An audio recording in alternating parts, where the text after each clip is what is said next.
Hello students, welcome to the channel Educational Era. Educational Era में आप सभी का स्वागत है।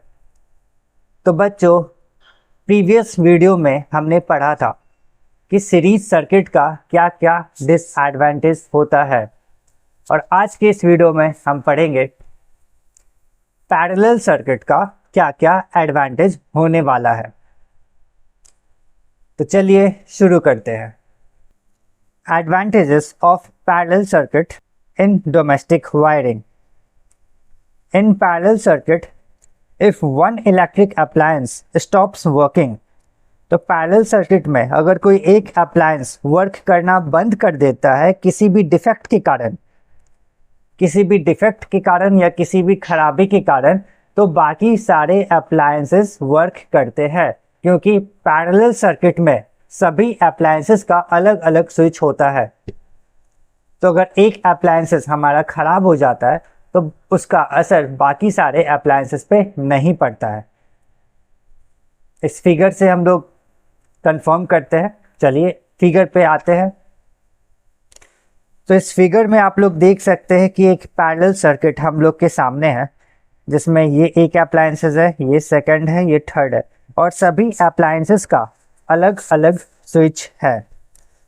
तो मान के चलिए अगर ये स्विच हमने ऑन किया और ये अप्लायंस मेरा फ्यूज हो गया, उससे बाकी सारे अप्लायंसेस पे कोई असर नहीं पड़ेगा, क्योंकि सबका अलग अलग स्विच है।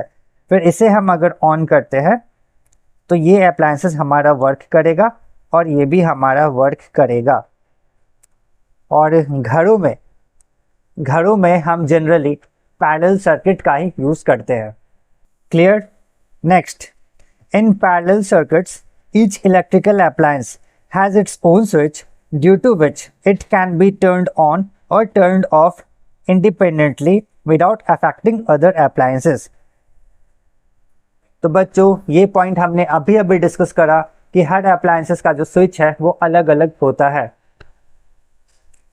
Next, in parallel circuits, each electrical appliance gets the same voltage,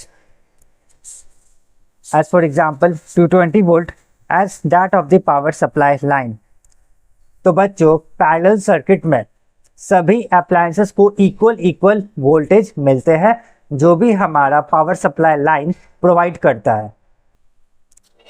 next, in the parallel connection of electrical appliances, the overall resistance of the household circuit is reduced, due to which the current from the power supply is high.